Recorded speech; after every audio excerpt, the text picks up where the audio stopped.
you know, what I like about this session is if y'all have questions, man, stop me. Let's talk about whatever. I want this to help y'all the best that I can. And I just don't want to present the whole time and try to answer as many questions. All right, so before starting out, just kind of make sure we understand like how to define agility. Now, I've talked about this before in clinics, but there's a misconception that agility and change of direction are the same thing. Can y'all see that? Is it kind of blurry? You there? Yes, sir. We can see it. Okay. All right. So basically what you're used to, or most coaches are used to, when you go to the combines, you see cones set up. You have predetermined set patterns that athletes are intended to compete. And if you're really truly training agility, then everything's based on a stimulus, on an opposing player. That's where you get this greatest transfer of sport. All right, so when it comes to training agility, what are we really trying to develop? Well, we're trying to improve an athlete's ability to move with speed, efficiency, control, and effectiveness in game context. So just kind of going through my thought process when you're teaching agility. I've always been stuck on this side of the component of agility, the change of direction part, the technique, you know, foot placement, the how-to basically. And I would spend off seasons upon off seasons trying to teach this. And we'd get into a real setting, into a sport, and I just didn't see like it transferred very well. So that's when I started focusing more on this end, more of the perceptual decision-making process. If you're not challenging your athlete's ability to make decisions on the field, there's going to be very little transfer. All right, so some things that kind of go through an athlete's mind when they're doing, when they're in the sport. First thing, they see something. They see an athlete approaching them. You know, if I'm saying like an offensive player, I've got to determine, you know, how fast is this athlete coming into me? Where's his shoulders position? How is his position? Where is he in relation to other players on the field? You know, where is he in relation to the field? Am I close to the sideline? Do I have more of an open field? And based off that information, is that better? Yes. Okay, based on that information, the athlete's going to make a decision. All right, I'm going to pick from some tools to use. Can I use a speed cut here? Can I use a spin move? Right or wrong, he's going to make a decision, movement selection. And right or wrong, that decision, he's going to learn from it. And he's going to be better off when he comes back into that situation in the game. So with that being said, do we completely get away from closed drills? If you look through all progressions of sport, whether it be t-ball, through a bicycle, or even boxing, we've got to have progression. Give the athlete some confidence on how to do things before we just let them loose. So yes, I think that closed drills have its spot in training. I think it develops confidence, and it also teaches some basic biomechanical rules that you can later on break once you know them. But you have to always, I try to always in some type of day, if we're training agility, I want to challenge their ability to make decisions. And just kind of looking at this analogy of the Karate Kid, you know, if you've ever seen the old school Karate Kid, Miyagi had Daniel-san doing a bunch of activities, you know, painting the fence, cleaning the car, and he did it over and over and over again. And he never could understand why until it came time for Miyagi to attack him, and he recalled those movements to help protect himself. And I think these closed drills, you know, if you think about a freshman coming into your system, they barely know how to chew gum and walk at the same time. So you may explain a drill to them or explain some type of movement to them, and they'll look at you like you're speaking another language. But over the course of time, you know, through breaking down movements and kind of teaching in parts and later putting it in the whole, you develop some confidence, some understanding. And eventually they'll get to a point where they don't have to think much about it. You recall what you want to do, and they could do it without thinking, and probably do that while multitasking. So where does it start? Well, this is kind of our basic agility throughout the off season. We always start with some type of movement foundation. That's what we're going to be talking about today, is the grid. You know, we'll spend quite a bit of time, probably 2 or 3 weeks, going over the grid or doing the grid. And then I always want to get back to some type of game situation. So after the grid, we'll get into low complexity drills. We'll do a lot of one-on-one stuff. Not very complicated, but it is challenging the athlete's decision-making process. And eventually I want to add more bodies, add more obstacles, add more situational stuff to try to tie more into sport.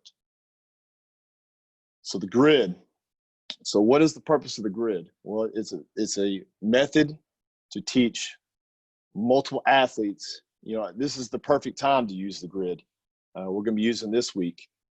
You may be in a situation where you're short on coaches, short on space. There's been many times that we couldn't go outside because it was lightning, whatever, but we had to go into a gym. And we've had to use, 60, 80 athletes in a gym, and it may be just me. So it's just a basic way to teach movement, basic knowledge of situations, how to dictate your eyes, telling them where to look at, key indicators such as hips and shoulders, how to move in an opposing player's bubble, and have a basic awareness of your environment. And, we never truly get away from the grid. It's something that we do year round, but it may not be necessarily a drill, but it actually becomes part of a warm-up. So we'll go through our basic warm-up, basically anything anybody does, pull, knee to chest, whatever, lunge variations.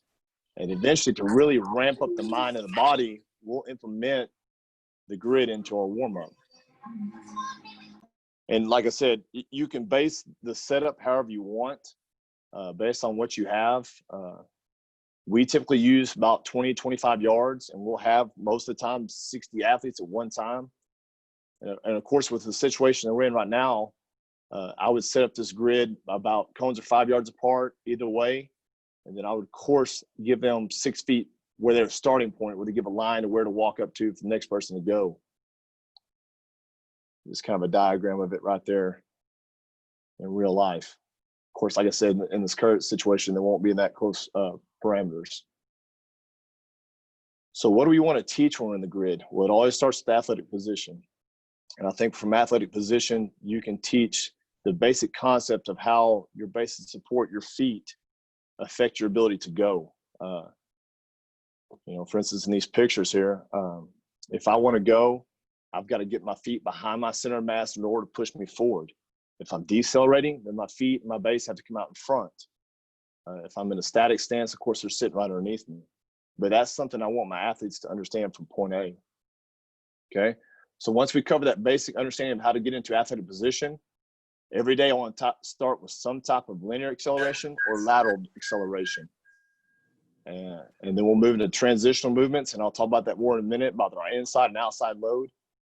We do teach crossover steps and a directional step, and that's kind of some controversy, but we'll talk about that also. And I think it's important to teach athletes how to track other athletes. Kids don't spend as much time playing as you have in the past. So I think it's important that you get them in situations where they have to learn to work off the body in a very simple form and fashion, in a controlled manner. And then I want to, as they get near the end of the grid for the day, I want to incorporate some combination of the drills that I've been doing and put them in a point A to point B, some type of closed drill. And then the last thing I do, like I said earlier, is I want to make sure I challenge their ability to make decisions. So I'll put on some type of basic 101, whether it be some type of chase, some type of mirror, some type of dodge, or maybe even like a score game. Okay, so when it comes to transitional movements, all right, so say I'm accelerating, and you got to imagine when I change direction, you've got to think about this circle constantly around your body. And your change of direction kind of depends on the desired angle you want to decelerate. If I want a slight change of direction, I don't want to complete 180. I'm probably going to complete an outside foot load. That's basically what you'd see like a speed cut. I'm pushing on the outside foot to push my body in the opposite direction. This is your basic linear change of direction. The other transitional movement is an inside foot load. So this is like a complete directional change. Something that if I'm going straight ahead and I have to retreat back behind me, I'm gonna have to load my inside foot in the direction I'm going to reaccelerate.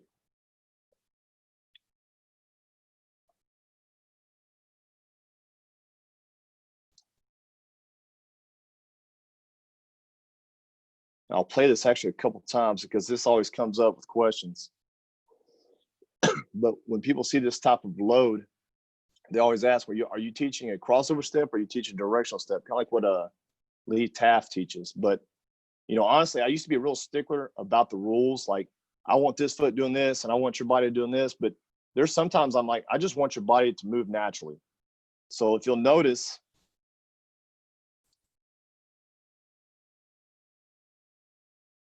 they decelerate. The first athlete will decelerate with his left foot.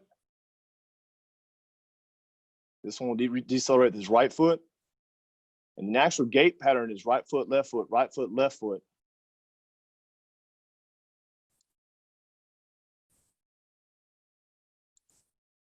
So there he is right there with his left foot preparing to decelerate with an inside leg.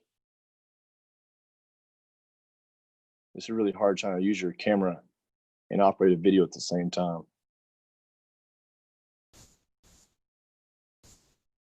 So he's got the majority of his load on his left leg. And he's kind of transitioning his weight from his left leg, slide to his right leg, and his next step pattern will be with the left. So you'll see him take, like he'll point his knee in the direction he wants to go. That's the directional step I'm talking about. I'm going to let that happen naturally. I'm not going to coach that extremely hard because, like I said a minute ago, when you get into a game context, some things, the rules may break a little bit. The time that I would teach a crossover step would be like a linebacker. If a linebacker has to stay in front of somebody and he needs to cover ground, but he doesn't want to necessarily just accelerate, then he's probably going to use a crossover step to stay square. If I'm completely having to make a direction change, I have to go in a hurry, then I'm probably going to use this directional step.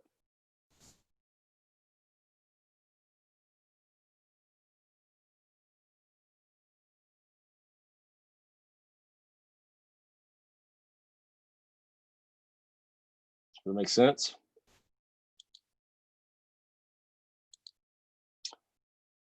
All right, and I can send this out so y'all can look at this. But this is basically how I'll break down several sessions. Can y'all see that pretty well? It's a little shaky. Yeah, that's my fine. hand. I'm trying to look at the screen and use my phone at the same time. But if I'm using session one, I primarily want to keep this as simple as possible. And I want to keep it mainly linear based. So my emphasis on that day would be linear, accel, and decel. We'll teach athletic position. I want to see some type of acceleration. So we'll do some falling starts, crouch starts, kneeling starts, where we're going straight ahead. And then eventually I want to add in some type of change of direction. That's where we use our outside load cuts, our speed cuts. And initially, I just want to see one cut. On the next rep, I may have multiple cuts. Next rep, I'm going to speed it up a notch, maybe go a little further, maybe see 3 cuts. Once I've taught the linear change of direction, then I'll focus on deceleration. That's where we use our come to balance, close ground. I'll show you a video of that here in a second. And then you'll tie these drills all together in our change of direction drills. And then eventually I want to do some type of one-on-one before we leave. The next day, instead of doing mainly a linear day, I want to do some type of lateral acceleration. Maybe using a directional step, a crossover step, some type of shuffle. I want to use my lateral change of direction. That's when I would use my inside load cuts like I was showing you a second ago. And we use our inside load cuts. We have a progression. It's kind of our skater series. And you can find that series on my YouTube channel. And then I want to use like a transitional change of direction where I'm using some type of karaoke, some type of stationary hip turns. It's a type of method that Lee Taft teaches. And then there you go again, change direction drills. That's if I have time. If it's like a day where, I get noticed last minute, hey, it's all the coaches are leaving for track. I may not use specifically just a linear day or a lateral day. I may use a blend of skills. So I may teach the basics of everything before I move on.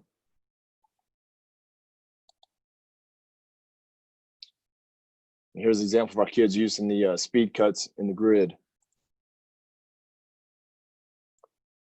And I'm just having them every 5 yards. I want to see some type of speed cut. I don't care if it's right on the cone. Just let it happen naturally. I just don't want to see any stutter steps. I just want to constantly see your body in motion.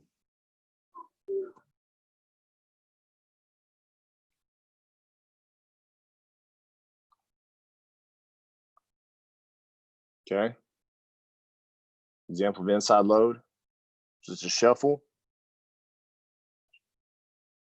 You're going to shuffle to 5 yards, keeping weight on that inside leg, return, and then turn and run using a directional step.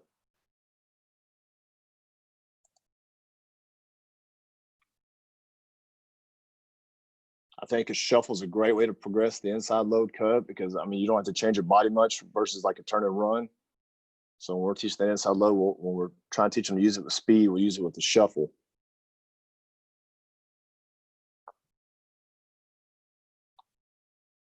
Okay, here's our come to balance. And this kind of goes back into athletic position. So kind of before this drill right here, you know, I've already taught them. I've set the foundation with athletic position. I'll set them on the lines and I'll blow the whistle. And from that athletic position, they're just going to learn to close ground. It's just like a short little choppy steps. And then I'll release them to the end of the grid. And then it'll progress to this drill where I want them to run to 5 yards. And as they get to 5, they lower their center of mass, they widen their base, and then begin to close ground. You know, and each sport is different. You know, with football, it's a collision sport. So I don't want our guys to just stop on the cone. I want them to continue to close ground and move forward under control. You know, if I was teaching basketball, you know, if I do that, it's going to create a foul. So I would just probably have them slow down right before the cone. And eventually I'll have them working off a body where they have a little bit of spatial awareness and know where they are in relation to somebody else.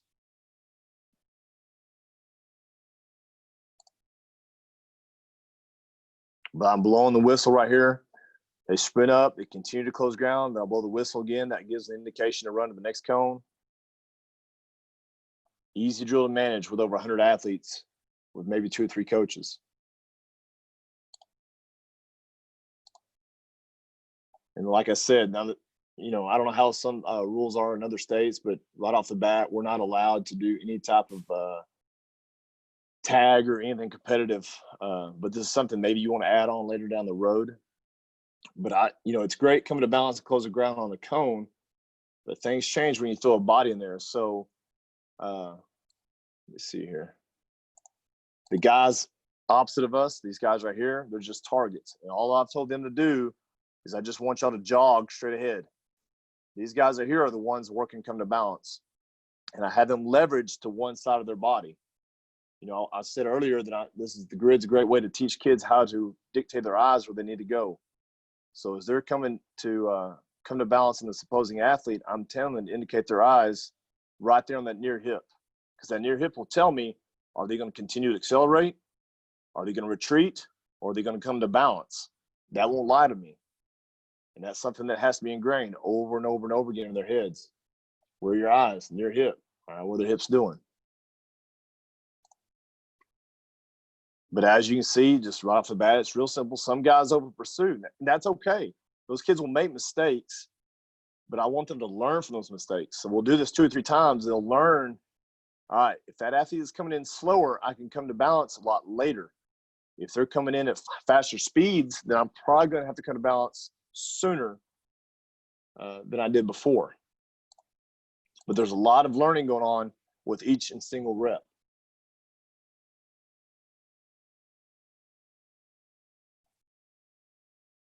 And you can use this drill if you always want to reference a game. You know, this goes right back to like somebody who's trying to cover on punt. You've seen those guys all the time. They fly down, haul and tail, run right past the ball carrier.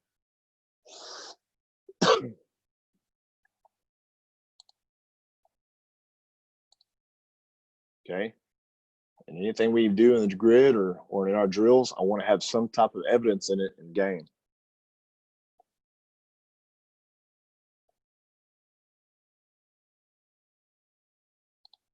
You have to put your athletes in space one-on-one. You know, not only is he working off this athlete, but he's also got to be aware of where he is in the sideline. How can he use that sideline as a defender? You know, later on, I may also want to add another athlete.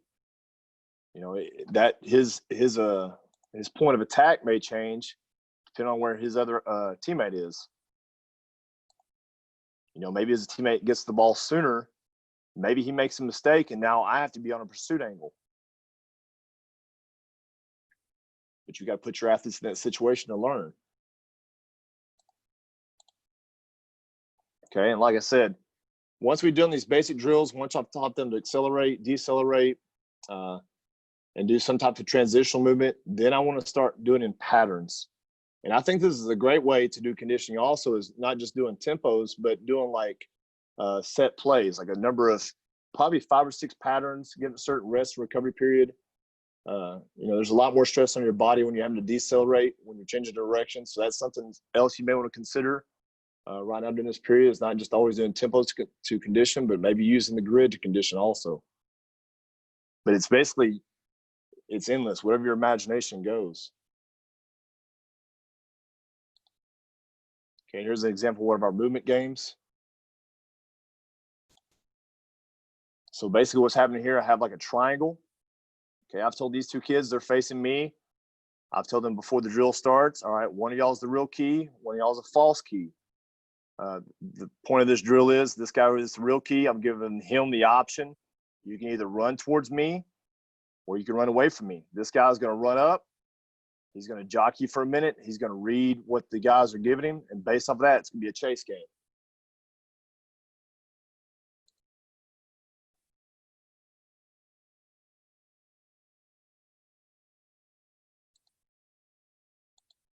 This athlete right here is having to see, all right, is this guy throwing a false key? Is he trying to deceive me?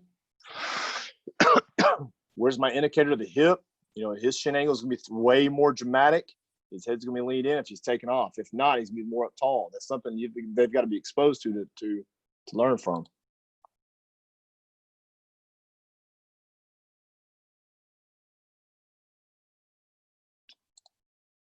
And as you'll notice, he's probably using more of an outside load cut to chase, pushing off that outside foot to go. And if you look on the other side of this drill,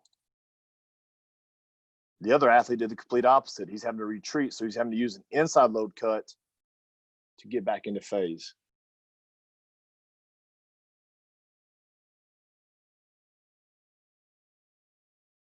So like I said, each rep is different. All right, there's some resources to use. Ryan Ojeda is a big resource I reach out to all the time. He's currently in Louisiana. Cam Jossie, who's just got back on Twitter, he's been on hiatus for a little while, but he's an assistant strength coach for the University of Indiana. And he's a great resource when it comes to speed development and change direction. Lauren Landau, magnificent resource with the Denver Broncos. If you have never heard of BBA, Building Better Athletes, Mike Zwerfel, man, you need to see his stuff. If you're trying to look for any type of movement-based game, he has an Instagram that's a great resource. Very intelligent coach. Ed Greer has some great information from Philadelphia Eagles. Sophia Memphis, she has a lot of great research out there on agility training. Ian Jeffries is author of Game Speed. That's a great book that I use quite a bit. And then if you're referring to football, Andy Ryland's a great resource for the sport of football. You might have any questions about anything? Coach, what's the age group that you start using the grid at? I start with 7th and 8th grade. Actually, it starts with 6th grade. I've gotten to a point now where my middle school coaches will start using the grid. They have a certain curriculum to follow. We use the grid as a warm-up, just kind of basics of, like I said, athletic position, snap downs, decelerating, accelerating. It starts as early as 6th grade.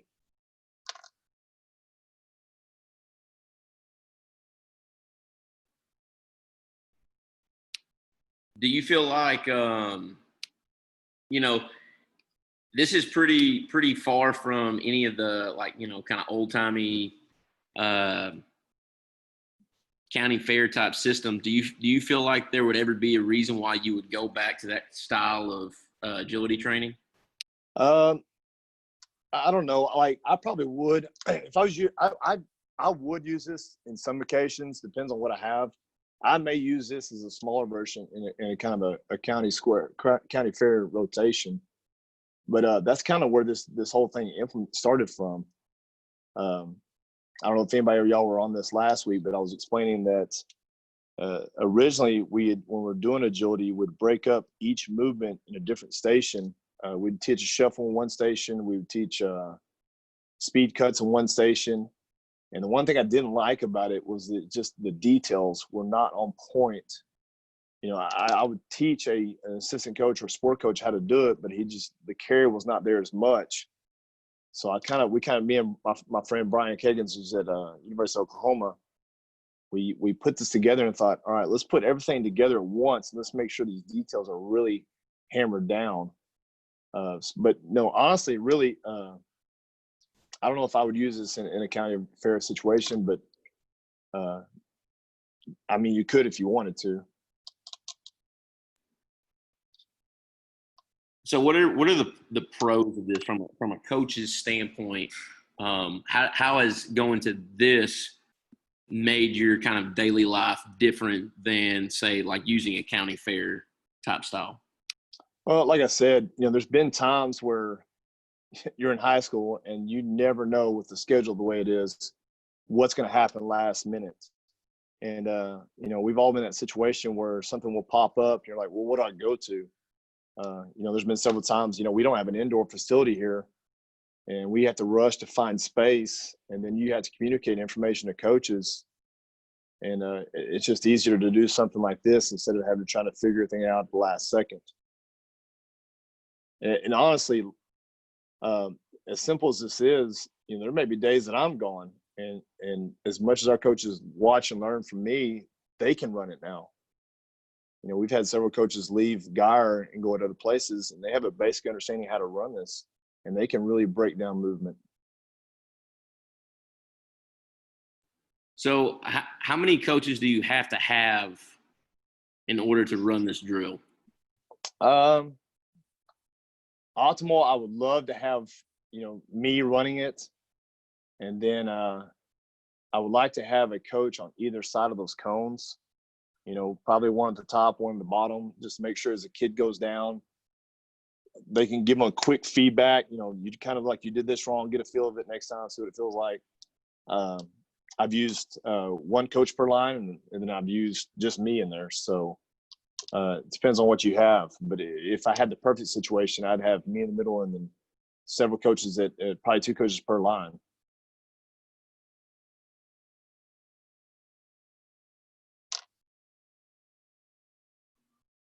Awesome. Does anybody else have any questions? Feel free to unmute yourself and ask a question, or you can put it in the chat.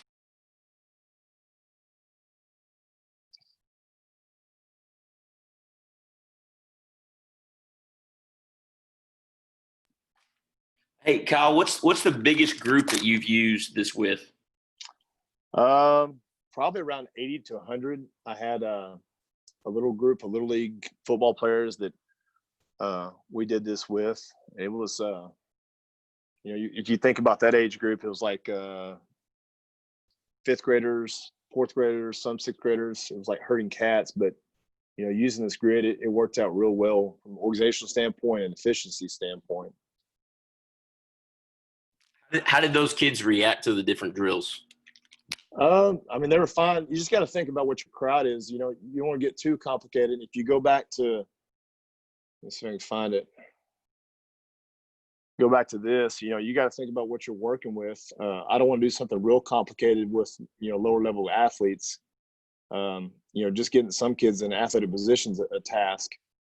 So, if with my older guys, I could do several patterns at one time. It just kind of depends on what crowd you're working with.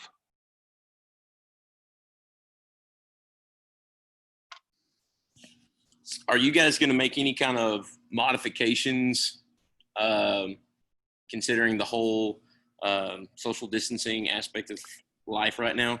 Yeah, it's kind of funny you're talking about that county fair situation. I'm actually going to use this as a smaller drill with some of our speed work, just because I know some of our coaches can run this. We're going to have probably 15 kids to this one drill. We could probably have more, but just because of the ratios, I think that's the best way to do it with our situation. Like I said, one thing I would change is the athletes to go. I mean, the cone setup for the grid itself should be fine, but like the athletes waiting in line, they probably need to have some type of indication of where they need to stand as they wait to go their turn. Gotcha.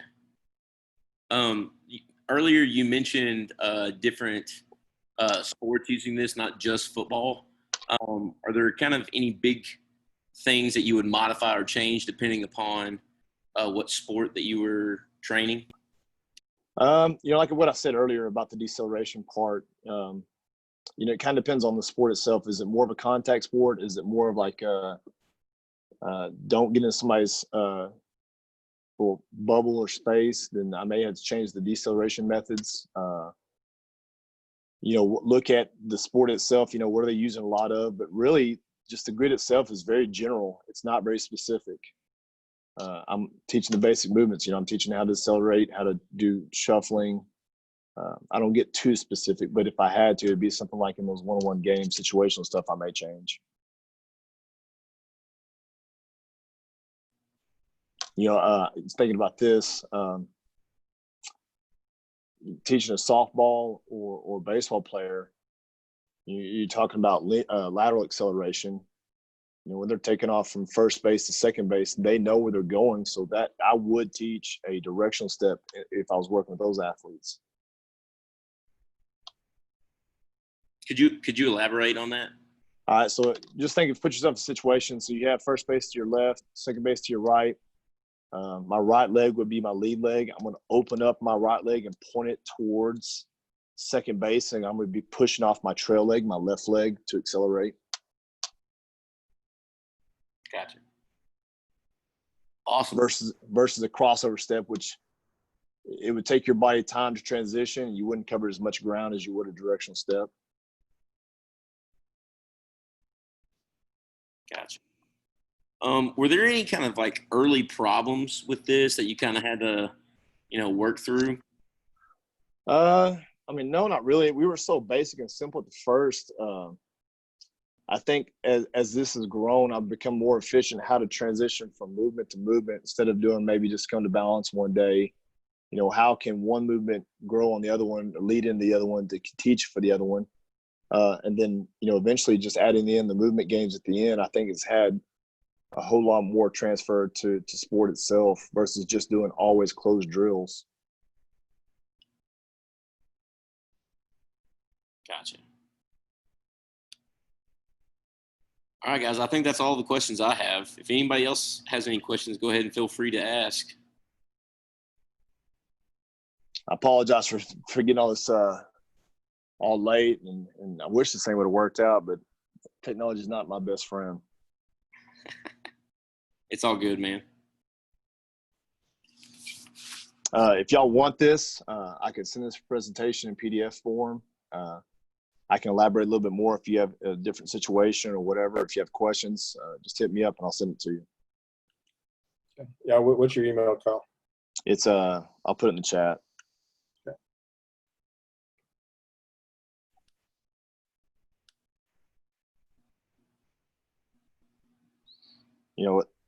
Thinking about this, I may have said this before, but we're thinking about using the grid in this situation because of COVID. But what I like about it also is you can dictate how many yards you're covering. You have an idea versus just running a bunch of drills, like a true agility drills. The yardage may change from point to point, but you have an idea of how many yards you're putting on your athletes when you're running this. What's the farthest you stretch it out? So what I mean by like linear distance, do you go all the way out to 30, or do you like one cut and make it a competition, a race at all? I just think about sport itself. How many times is an athlete really, if they're past 20, man, they're going, they're at top end. So I try to keep everything probably about 15, 20 yards for the most part. If I change anything, it'll probably be the width of the grid itself.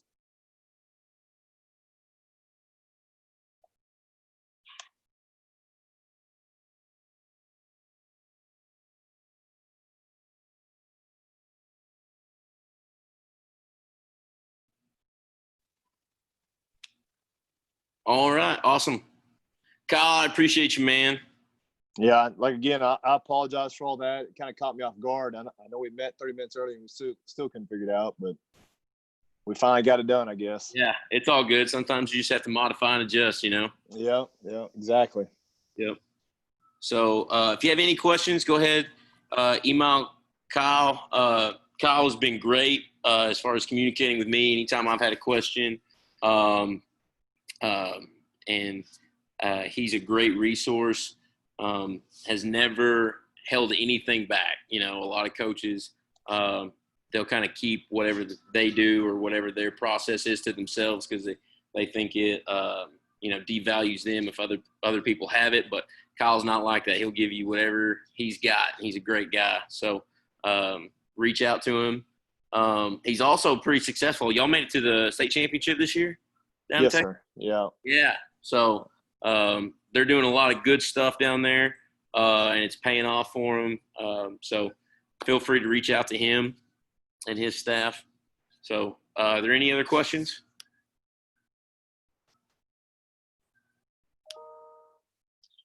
I appreciate it. Thank you so much. Hey, no problem. Guys, we'll have I'll put my phone number too in there if y'all want to maybe call and talk. Okay, gotcha. Awesome. All right, guys.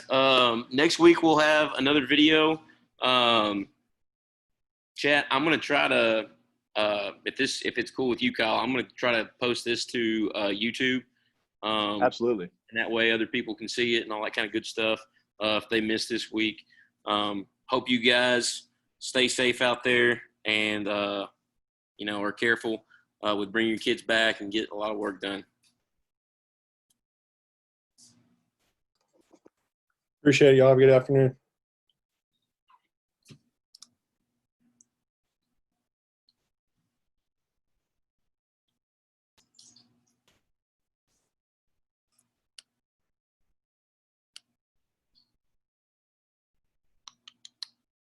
All right, and we are.